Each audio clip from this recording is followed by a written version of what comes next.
En estos tiempos, y el martes pasado, en la reunión de oración, ahí en la casa de nuestra hermana Nilda, que dirige Mario, con todo el equipo, hablábamos acerca de lo que estamos viviendo en estos tiempos y de la necesidad de intensificar nuestro tiempo de oración, intensificar nuestra relación con Dios. Y a propósito de esto, también hace un tiempo que Dios me ha llevado a buscar el propósito real de la oración. Porque muchas veces no sabemos cómo encarar el momento de la oración. Ya sea la oración en privado o la oración en la iglesia. Muchas veces me ha pasado como pastor estar en un grupo y pedirle a una hermana, un hermano de la iglesia o de otra iglesia que ore. Y con mucha sorpresa me dicen: no, pastor, yo no, a mí me da vergüenza, yo no puedo orar. Y sin generar un juicio de valor contra esa persona, pero sí me pregunto si realmente nuestro anhelo es como esta canción que cantábamos, es estar a los pies de Cristo, hablar con Él, el privilegio que nosotros tenemos de hacerlo. Tiene que ser algo tan cotidiano y espontáneo que no haría falta que alguien nos pida: a ver, ¿se anima a orar? ¿Cómo no me voy a animar a orar? Claro que sí, ¿verdad? Pero a veces, ¿qué pasa? No entendemos el propósito original, el propósito que Dios tuvo a instituir la oración. Yo quiero comenzar con un pasaje de la palabra de Dios que está en Mateo capítulo 6, verso 6, cuando Jesús está hablando de la oración, cuando está enseñándole a sus discípulos a orar.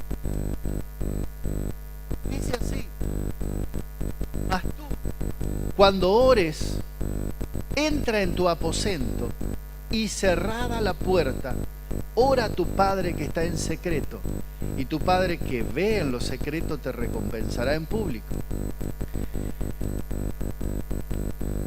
Y yo digo, ¿por qué Jesús le decía entra en tu cuarto o entra a ese lugar privado, a ese lugar a solas para orar?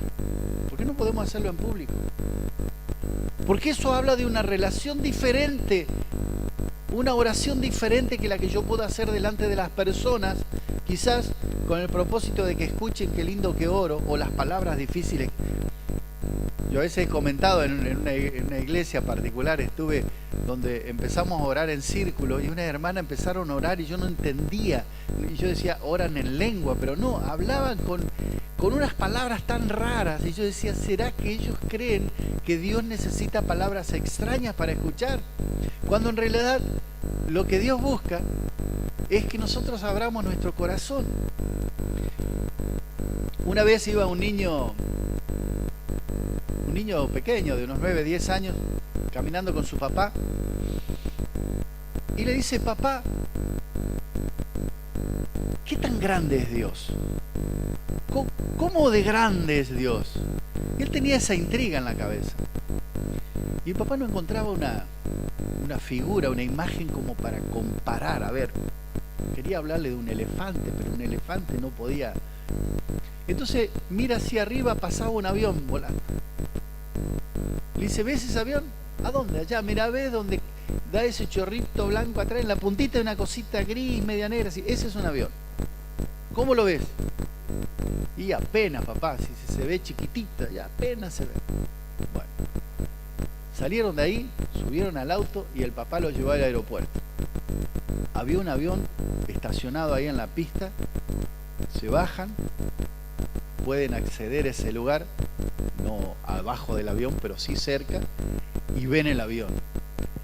El chiquito lo miraba de punta a punta y era enorme, era una cosa enorme. Dice: wow, papá, qué grande que es el avión, y miraba para arriba, qué grande es el avión y tan chiquito que se ve. Bueno, Dios es más o menos así, dice. Cuanto más cerca estás de Dios, más vas a poder ver la grandeza de Dios. Y yo quería buscar un paralelismo con la oración. Cuanto más nos acercamos a Dios, cuanto más cerca estamos de Dios, más podremos contemplar la grandeza y todo lo que Dios es. Entonces, cuando oramos, si yo orara a un Dios tan pequeñito que apenas se percibe en el cielo, no voy a poder creer en un Dios maravilloso, todopoderoso, sobrenatural. Porque no lo veo, no lo puedo ver. Ahora, si yo veo a un Dios grande que está cerca mío, que está donde yo puedo verlo, aunque no lo vea con mis ojos, lo puedo sentir su presencia porque lo veo todos los días. El hablar con Él para mí sería algo tan cotidiano, tan fácil de hacer. Ahora, ¿por qué nosotros tenemos que orar? Dios conoce todo lo que hay en nuestro corazón, ¿verdad? Jesús dice, nuestro Padre que está en los cielos ya sabe lo que ustedes le van a pedir antes que conciban el pensamiento. Antes de que piensen, Señor, necesito que me ayudes. Dios ya sabe. Entonces, ¿cuál es el propósito de Dios para la oración? ¿Usted nunca se puso a pensar en esto? Y ahora surge esta pregunta. Cuando uno dice oración, ¿qué imagen, qué pensamiento le viene a la cabeza? ¿Cuántas veces en los grupos de oración o así, cuando hay grupos pequeños, a mí me gusta mucho hacerlo, vamos a juntarnos en pequeños grupos y vamos a orar? Y uno ve las caras, ¿eh? Como diciendo, otra vez orar. Para algunos es realmente un problema. A veces no sabemos qué decir. Bueno, hermano, vamos a orar. Bendito Señor, el Señor. Aquí estamos, Señor, y ya sé que están, si los estoy viendo, pero ¿qué onda? ¿No? Nos cuesta tanto entender cuál es el propósito.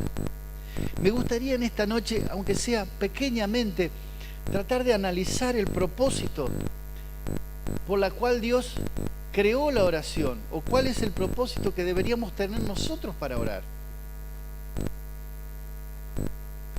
En primer lugar, cuando nosotros oramos, tenemos que reflejar la naturaleza de Dios, el poder de Dios que hay en nuestra comunión con Dios. En el libro de Génesis, al principio, estaba buscando el pasaje acá, capítulo 1, verso 27,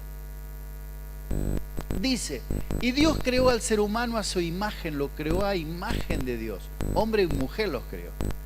Los seres humanos fuimos creados para tener la naturaleza y el carácter moral de Dios.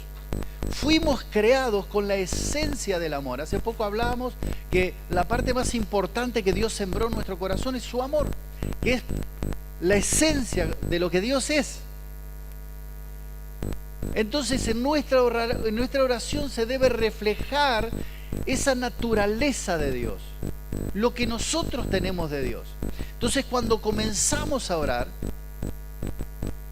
tenemos que, dice Jesús, cuando empezamos a orar, nuestra oración debe comenzar reconociendo a quién estamos orando y quién es el que oramos. ¿Verdad? ¿Qué dice Jesús? Cuando ustedes oren, oren así. Padre nuestro que estás en el cielo, santificado sea tu nombre.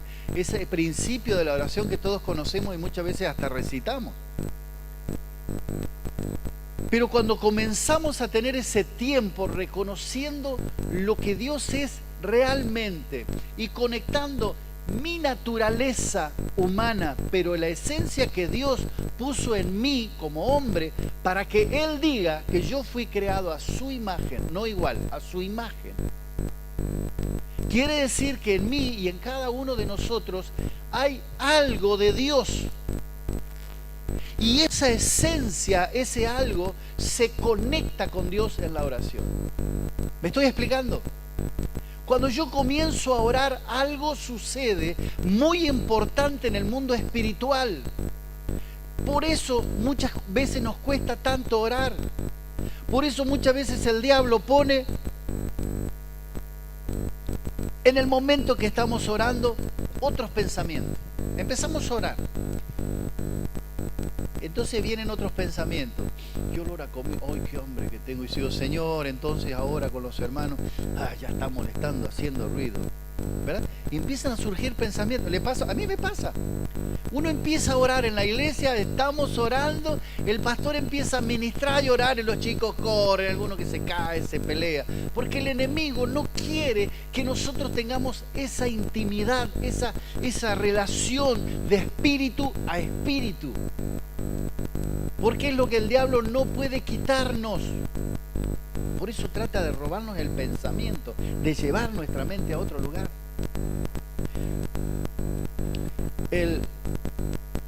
Jesús trataba de explicarle a sus discípulos que cuando nosotros oremos, pidamos a Dios que Él haga su voluntad en la tierra. Por eso en la oración decimos, Padre, ¿verdad? Hágase tu voluntad aquí en la tierra igual que en el cielo. Recién cantábamos que Dios es todopoderoso, que Dios tiene el poder de todo. Nosotros, lo sabemos, ¿sí? Lo sabemos, lo decimos, pero muchas veces no entendemos lo que es cuando hablamos de que es todopoderoso. Ese Dios, escuchaba una canción antes de venir, mientras oraba, ese Dios que hizo los cielos y la tierra con el poder de su palabra y reina con autoridad. Ese Dios es el Dios que yo adoro. Ese Dios es el Dios que yo estoy orando, estoy en la presencia de Él. Cuando yo empiezo a tomar conciencia de que cuando yo oro, ¿dónde estoy? En la presencia de quién estoy. Es cuando mi mente, mi corazón debería transformarse.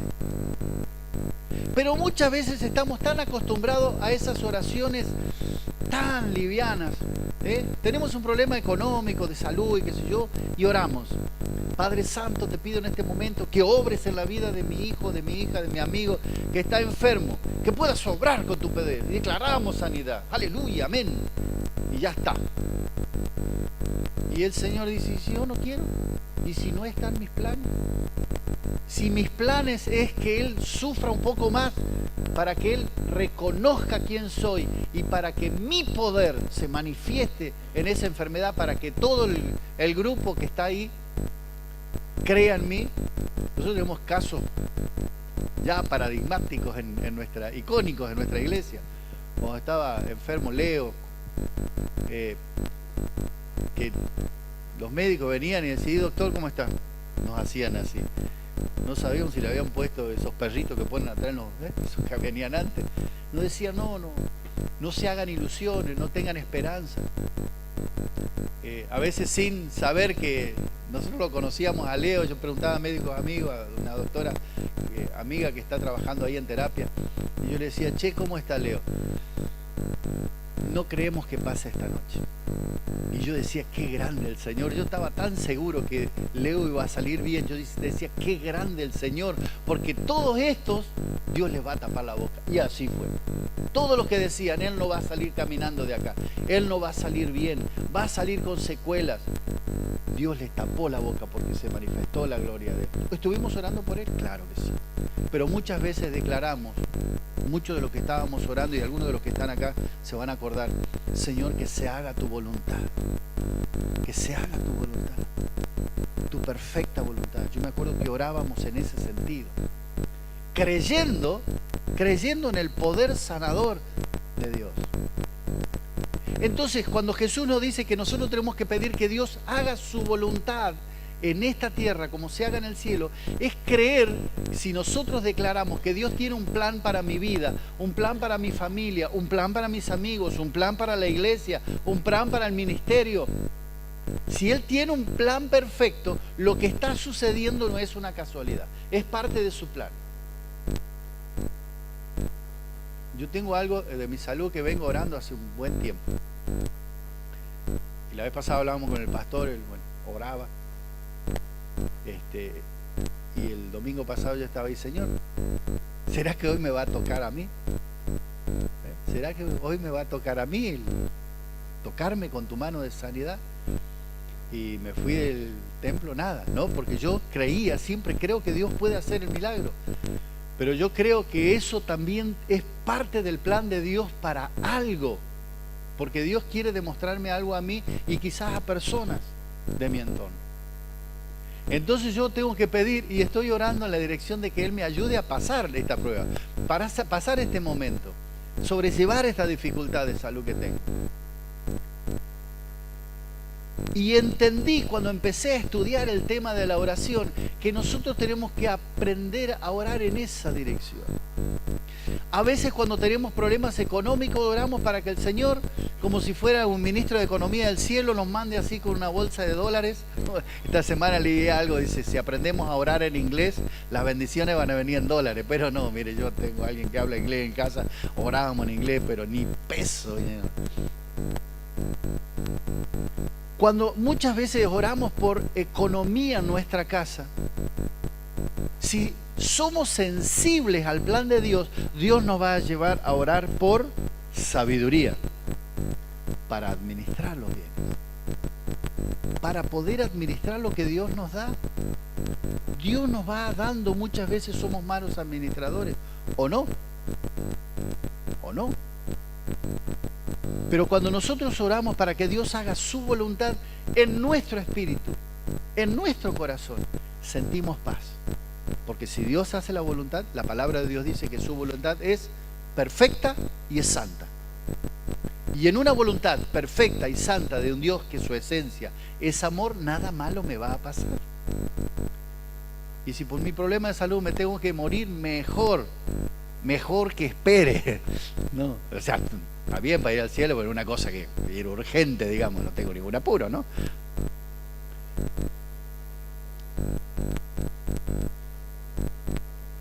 Bien, seguimos. Por acá tenía otro pasaje interesante. Cuando nosotros empezamos a reconocer la existencia del Dios, ese Dios que adoramos, cuando empezamos a aumentar el tamaño de nuestro entendimiento de la grandeza de Dios, nuestra fe aumenta, porque creemos cada vez un Dios más grande y un Dios que dice la palabra de Dios para el cual no hay nada imposible. Y hay gente que no cree en Dios. Y la Biblia, en el libro de los Salmos, directamente dice que esa gente son necios. Salmos 14:1 dice el necio en su corazón, no hay Dios. Están corrompidas, sus obras son detestables. Pero Dios no espera que alguien crea en lo que no conoce. Hay gente que no cree en Dios porque no lo conocen. Ha escuchado de Dios, sabe que por ahí alguien o puede haber un Dios, pero no creen porque no conocen lo que Dios es. Y el plan de Dios es que nosotros hagamos conocer a Dios, que lo hagamos conocer a Dios con nuestra palabra. Cuando nosotros declaramos y hablamos la palabra escrita, esa palabra es la que lleva la fe a las personas. La palabra de Dios dice que la fe viene por el oír la palabra de Dios. Cuando una persona empieza a creer que Dios es tan grande que puede resolver su problema, ¿qué hace? Empieza a clamar a Dios. Hay personas que no creen en nada, que son totalmente ateos, pero llegado un momento crucial de su vida empiezan a orar. Empiezan a orar. Señor, si es cierto que existís, muchas veces lo hemos visto en las películas, pero yo he escuchado testimonios de pastores, grandes pastores reconocidos hoy, que empezaron a decir, Señor, si es cierto que existís, necesito que me ayudes. Y en ese corazón expectante que empezó a reconocer que hay un Dios, Dios hizo un milagro grande y esa persona empezó a declarar la existencia de un Dios que hace cosas imposibles, que hace cosas sobrenaturales. Es el mismo Dios de lo imposible, el que está en la palabra de Dios, para el cual no hay nada imposible. Y es el mismo Dios que nos dice a nosotros que si nosotros creemos, no hay nada imposible. No hay nada que pueda ser imposible si creemos en ese Dios. Ahora, hay una serie de requisitos que muchas veces se cree que como tenemos un Dios que es el Dios de lo imposible, oramos, tenemos acceso a Él, oramos y ya está, conseguimos, podemos vivir una vida liviana, total me falta algo y oro y le pido. Pero yo hablaba al principio de cuando nosotros tenemos la revelación de lo que Dios es en nuestro corazón. Esa revelación fue hecha a través de ¿qué? De la palabra de Dios. La revelación completa de lo que Dios es, Jesucristo mismo. ¿Verdad? Cuando nosotros entendemos que todo ya fue revelado. Que para que yo pueda tener acceso a la presencia de Dios, lo explicaba el pastor el jueves, Pastor Kim, antes había que dar una serie de pasos, el único que podía entrar era el sumo sacerdote, era un lío, mire, a entrar a la presencia de Dios, nadie podía sino el sumo sacerdote. Y lo que no dijo él, que al sumo sacerdote se le ataba una soga al pie. Si no estaba totalmente puro y santificado, a la entrada adentro, sácate, se moría. Y lo sacaban de la patita. Pues de ahí el refrán, lo sacaron pata para adelante. Así lo sacaron. Así que más vale que el sumo sacerdote estuviera purificado, santificado para entrar a la presencia de Dios. Y mire qué privilegio que tenemos nosotros. A partir de Jesucristo, nosotros tenemos el privilegio, por haber sido limpiados por su sangre preciosa, por haber sido salvados por Él. Hoy podemos entrar en la presencia misma de Dios. Pero no es para cualquiera, es para todos. La palabra de Dios dice, ¿quién entrará en mi santuario? Cualquiera, no, el de corazón santo, el de manos limpias, el de corazón puro, el de manos limpias, el que no se ha sentado en silla de escarnecedores. Ese es el que entrará en la presencia de Dios, aquel que esté libre de pecado. ¿Cómo puedo yo estar libre de pecado si soy limpiado por la sangre del Cordero? Cuando yo reconozco ese proceso de ese intercambio de mi pecado en Jesucristo y que yo fui limpio por esa sangre preciosa derramada, cuando yo conozco ese proceso y santifico mi vida a través de Jesucristo, reconociéndome realmente quién soy delante de Dios, entonces yo entro en otro carácter, ya no de demandar, ya no como demandante, decir, Señor, en esta noche ordenamos a la enfermedad que se vaya. ¿Y si Dios no quiere que se vaya la enfermedad? ¿Cómo dice la palabra de Dios que tenemos que actuar para interceder o para pedir? Clama a mí y yo te responderé. No me ordene, no me des órdenes. Yo soy el Dios Todopoderoso. Vos sos mi hijo, pero no me des órdenes. A veces cambiamos, los seres humanos cambiamos los tantos. En estos días hablábamos acerca de cómo éramos nosotros cuando éramos chicos con nuestros padres o cómo eran nuestros padres con nosotros.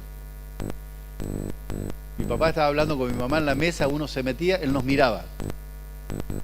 Ni hacía falta que nos diga callate.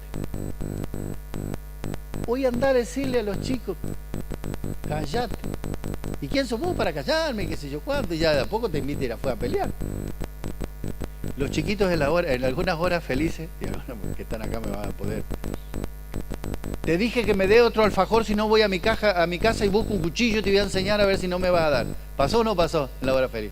Ahora, chiquito de 7, 8 años.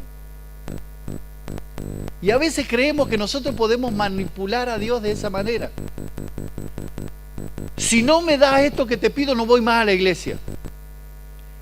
Hermano, a mí me lo han dicho. El otro día hablábamos con el pastor Carmel y decía, un hermano me dijo, no, si Dios no me concede este milagro, no voy más a la iglesia. Hoy el Señor se va a ir del cielo llorando.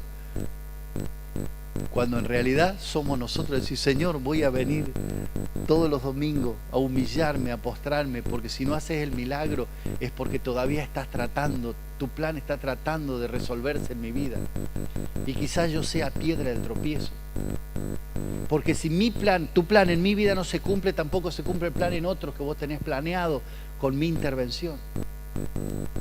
¿Me va entendiendo? Ya la oración cambia de sentido. Entonces cuando nos sentemos a orar y pensemos delante de quién estamos, entonces tenemos que derramarnos así naturalmente, como decía la canción, como estar a los pies de Jesús.